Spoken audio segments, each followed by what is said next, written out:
Hello, my name is Duncan Alderdice, and the reason I make these videos is to document the journey I take as I become who I am. Today was an interesting day, low activity-ish, but emotions all over the place, some things we're going to talk about later on. So to begin with, the usuals, 82 dials on the day, lower than what I would like it to be, but I did get to speak with a bit more people that were somewhat relevant. Like, it's not 82 dials with nothing, it's 82 dials with maybe like, I don't know, 10, 12% of those are conversions and 0 book demos, so that's still that.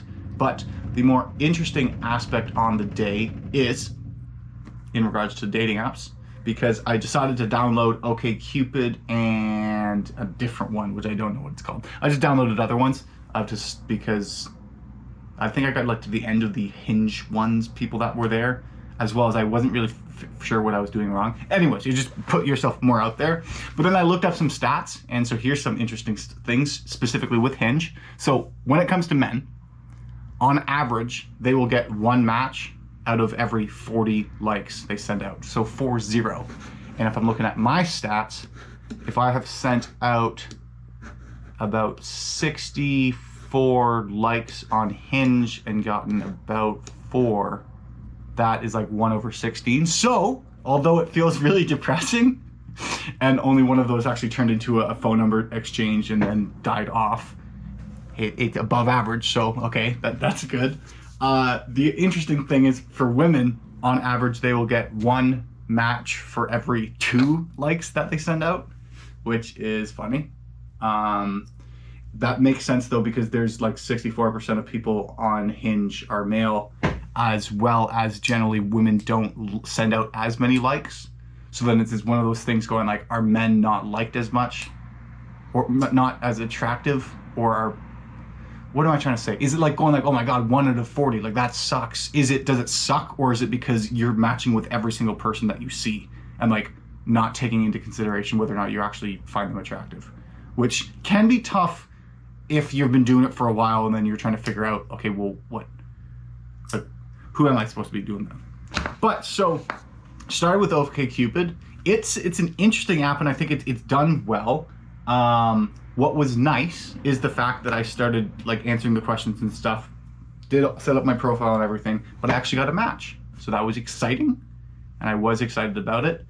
And then I didn't get a reply from them immediately, so then I started feeling sad. So that's where that emotional roller coaster that I was talking about was coming from.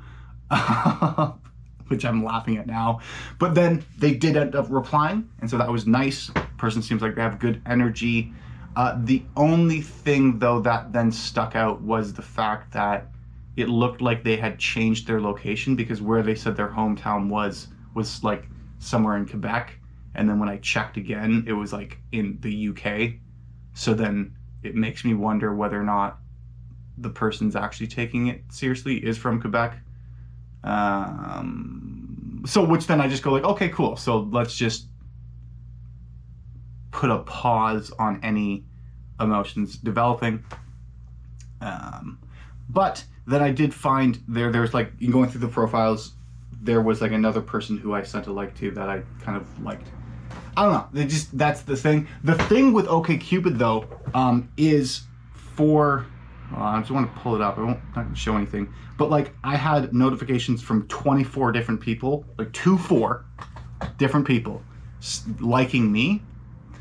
Now, I can't see them unless I pay for the program, which I know is just because I set up my profile today, then my profile got a boost, so then was in front of more people. When it's in front of more people, there's a higher likelihood of someone swiping on it, so then I had more people swiping on it, but I can't actually see what those people look like until I pay for the app, which makes sense, because like, if like from a business model sense, like try to make it seem like people want you, and all you'd have to do is pay a bit of money, and then you'd be able to access those people, and actually there's a lot, and it's more matches than you've actually got, or more likes than you've gotten across all other platforms up until this point of being in the dating market. So that was interesting. It does then make me also wonder, or like, not debate, but more legitimately consider paying for a version of the app, whether that's OkCupid, Hinge, Bumble, Tinder, whatever version of it. But it does seem like it would be useful to have a insight into the people who are actually interacting with my profile, as well as have my profile in more circulation, because like there's lots of competition. Like 64% of people on Hinge, at least, I would extrapolate that to dating apps overall, are men. So like I gotta do something. And like it's like going, it could be as simple as the reason why people aren't matching back with me is because they have 50 plus notifications in their inbox, and they're only kind of going through the ones who are at the top, or I don't know. Anyway, it just is a thought that I had.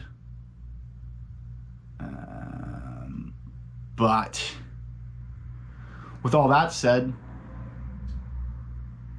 it is an interesting experience, because it was the person who I matched with today seemed like I liked what their personality seemed like. They seemed very bold, and appreciated that. But then also having to figure out whether or not they are looking for the same thing that I am, and having the emotional fortitude to walk away from something that appears to fit the form for what I'm looking for, but doesn't actually fit, rather than forcing it, because you can't force these things. But all in all, feel good. Tomorrow I'll have a demo. I spent some of the day editing. My shoulder still hurts, so I haven't done push-ups yet. I think that's all I had to say.